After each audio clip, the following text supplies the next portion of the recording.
แม่สู้แม่นักงานสู้เนาะได้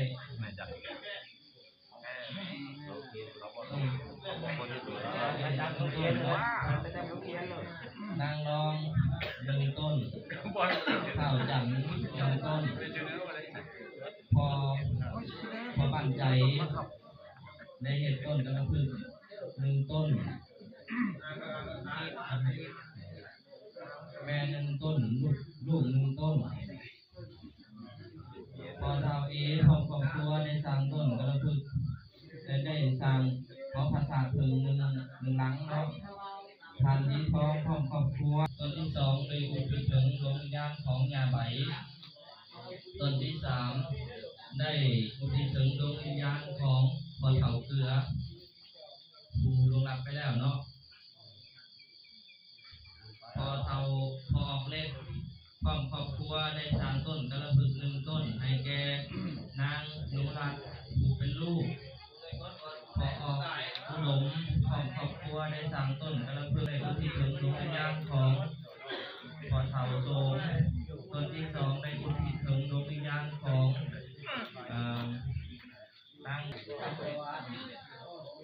ต้นอุทิศถึงดวงวิญญาณของนางยาเยี่ยมเนาะต้นที่2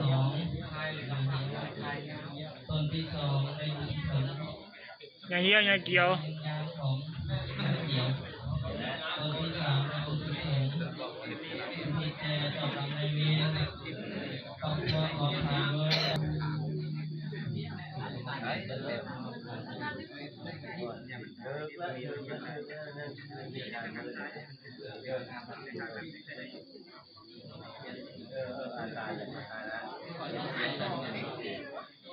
ที่ว่าแม่นางของใจได้สั่งต้นกระพึก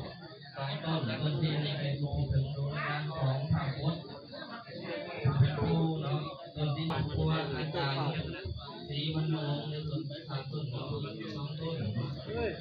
ต้นที่1อุทิศถึงดวงวิญญาณของพระพุทธต้นที่2อุทิศถึงดวงวิญญาณของแม่ที่งานมาที่นะต้นที่อุทิศถึงดวงวิญญาณของเจ้าวัดใส่งานใส่นางทีเป็นแม่เนาะ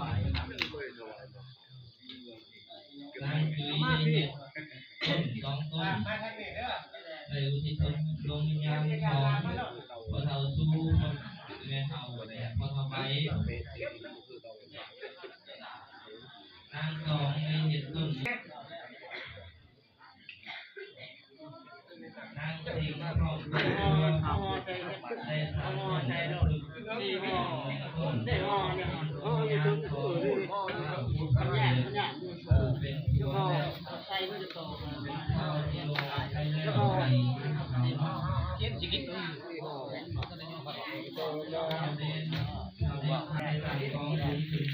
ส่ได้ของแม่ตัวข้างใบใช้ต้นวิญญาณของแม่ผูแม่คือย่างแม่เพชร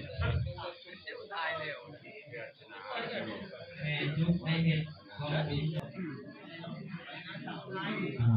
อันนี้จะจบที่การอ้างในที่สายโคตรสายโมเห็นเนาะผู้ที่เข้าใจ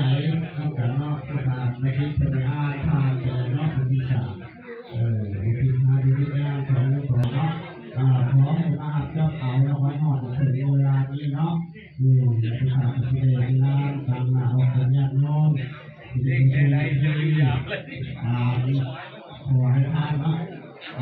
ไปเด้อ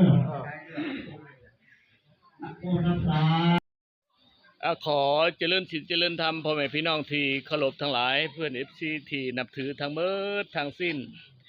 ในขณะนี้บรรดาออกตนญาติโยมพุทธบริษัททุกหมู่เหล่าชาวบ้านหนองหอยทั้งมวลทุกองค์การจัดตั้งขันบ้าน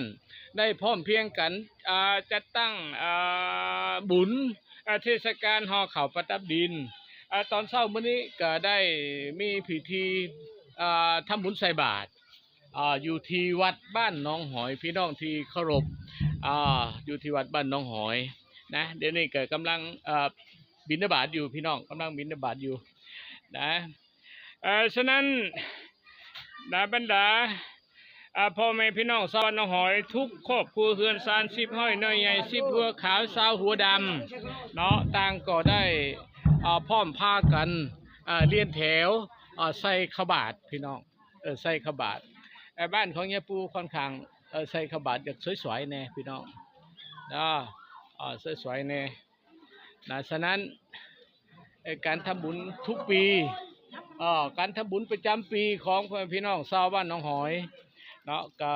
มีกันทุกปีบ่เคยขาดพี่น้องฉะนั้นมื้อนี้ยายปูได้ทำคลิปเพื่อบันทึกภาพความทรงจำบันทึกภาพเพื่อความงดงามในฐานะบ้านนอกพี่น้องบ้านยายปูสมกับบ้านหนองหอยเด้อสมกับบ้านหนองหอยได้บ้านยายปูมีหอยได้สมชื่อบ้านเด้อนี่บรรดาลูกเผืองหลานทำชาวบ้านทั้งเบิดทั้งสิ้นต่างก็เลียนแถวหอบแจกเลยพี่น้องนี่ที่ยายปูว่าบักกินเหนียวบ้านยายปูสมชื่อว่าบ้านหนองหอยนะนี่หนองหอยนี่หน่วยบักใหญ่กินเหมือนบ้านก็บ่หมดนี่ทุกคนเด้อนะที่รวมทำบุญในวันนี้ก็ขอจงได้รับผลบุญผลทานโดยทั่วถึงกันเด้อนะพ่อแม่ที่ล้มหายตายเสียหรือพัดภาคจากเข้าไปเนาะอยู่ปรโลกเบื้องหน้าก็ขอให้ได้รับผลบุญผลทานของลูกของหลานที่อุทิศให้เด้อทุกคนเด้อถ้าตกนรก